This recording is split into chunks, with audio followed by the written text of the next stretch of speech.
ನಮಸ್ಕಾರ ರೀ ಎಲ್ಲರಿಗೂ ದ್ವಿತಿ ಲಾಗ್ಸ್ ಚಾನಲ್ಗೆ ಸ್ವಾಗತ ರೀ. ನಾನು ಇವತ್ತಿನ ವಿಡಿಯೋದಲ್ಲಿ ಮಸಾಲೆ ಮಜ್ಜಿಗೆನ ಇನ್ಸ್ಟೆಂಟಾಗಿ ಹೇಗೆ ಮಾಡ್ಕೊಳ್ಳೋದು ಅಂತ ತೋರಿಸ್ತಾ ಇದ್ದೀನಿ ರೀ. ಎಲ್ಲರಿಗೂ ಮಸಾಲೆ ಮಜ್ಜಿಗೆ ಕುಡಿಬೇಕಂತ ಆಸೆ ಇರುತ್ತೆ, ಆದರೆ ಮಾಡ್ಕೊಳ್ಳೋಕ್ಕೆ ಟೈಮೇ ಇರೋದಿಲ್ಲ.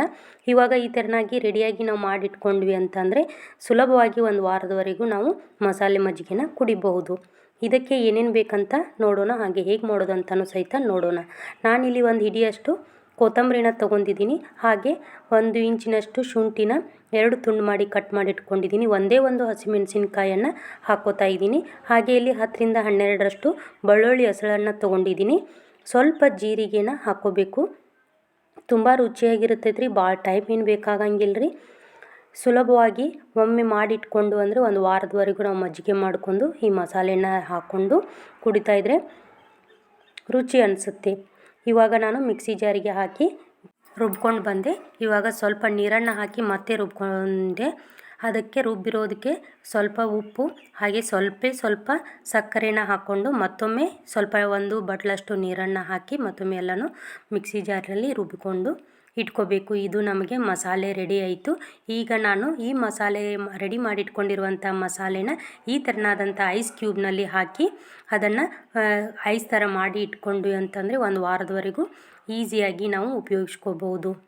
ಅದರಲ್ಲೂ ಸಮ್ಮರ್ನಲ್ಲಿ ಮಸಾಲೆ ಮಜ್ಜಿಗೆ ಎಲ್ಲರಿಗೂ ಬೇಕು ಅಂತ ಅನಿಸುತ್ತೆ, ಆದರೆ ಯಾರಿಗೂ ಮಾಡೋಕ್ಕೆ ಟೈಮ್ ಇರೋದಿಲ್ಲ, ಪೇಷನ್ಸ್ ಇರೋದಿಲ್ಲ. ಆವಾಗ ಈ ಥರನಾದಂಥ ಮಸಾಲೆನ ರೆಡಿ ಮಾಡಿ ಇಟ್ಕೊಂಡು ಅದನ್ನು ಒಂದೊಂದು ಮಸಾಲೆನ ಹಾಕ್ಕೊಂಡು ಕುಡಿತಾ ಇದ್ದರೆ ಈಸಿಯಾಗಿ ಇನ್ಸ್ಟೆಂಟಾಗಿ ರುಚಿಯಾದಂಥ ಮಸಾಲೆ ಮಜ್ಜಿಗೆನ ನಾವು ಕುಡಿಬೋದು.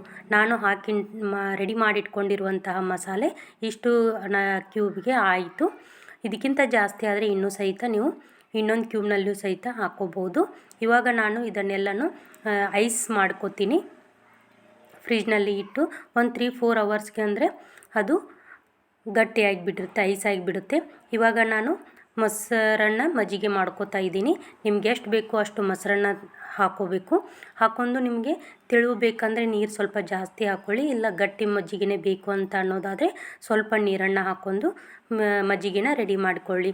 ಇಲ್ಲಿ ನಾನು ಜಾಸ್ತಿ ನೀರು ಹಾಕ್ಕೊಂಡಿಲ್ಲ, ಗಟ್ಟಿ ಮಜ್ಜಿಗೆ ಬೇಕಂತ ಗಟ್ಟಿಯನ್ನೇ ಹಾಕ್ಕೊಂಡಿದ್ದೀನಿ.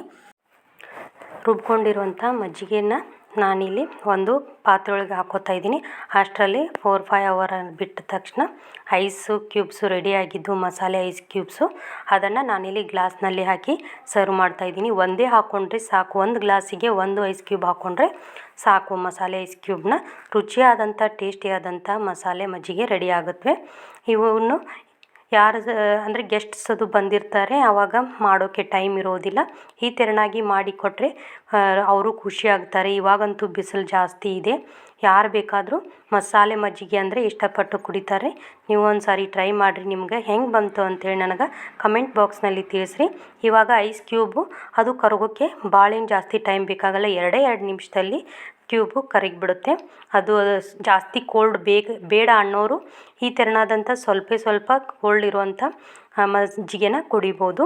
ಇವಾಗ ಕರಗಿತು ಅಂದರೆ ಕಲರ್ ಸಹಿತ ಚೇಂಜ್ ಆಗುತ್ತೆ.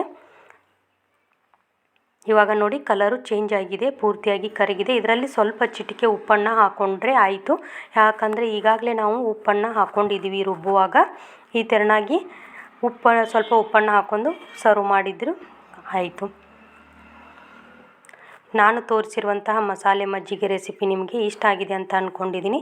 ಇಷ್ಟ ಆಗಿದರೆ ಲೈಕ್ ಮಾಡಿ, ಶೇರ್ ಮಾಡಿ, ಹಾಗೆ ಕಮೆಂಟ್ ಮಾಡೋದನ್ನು ಮರಿಬೇಡಿ. ಮತ್ತೆ ಮುಂದಿನ ವಿಡಿಯೋದಲ್ಲಿ ಸಿಗ್ತೀನಿ. ಅಲ್ಲಿವರೆಗೂ ಎಲ್ಲರಿಗೂ ನಮಸ್ಕಾರ. ಅನ್ನದಾತೋ ಸುಖೀ ಭವ, ಸರ್ವೇ ಜನೋ ಸುಖಿನೋ ಭವಂತು.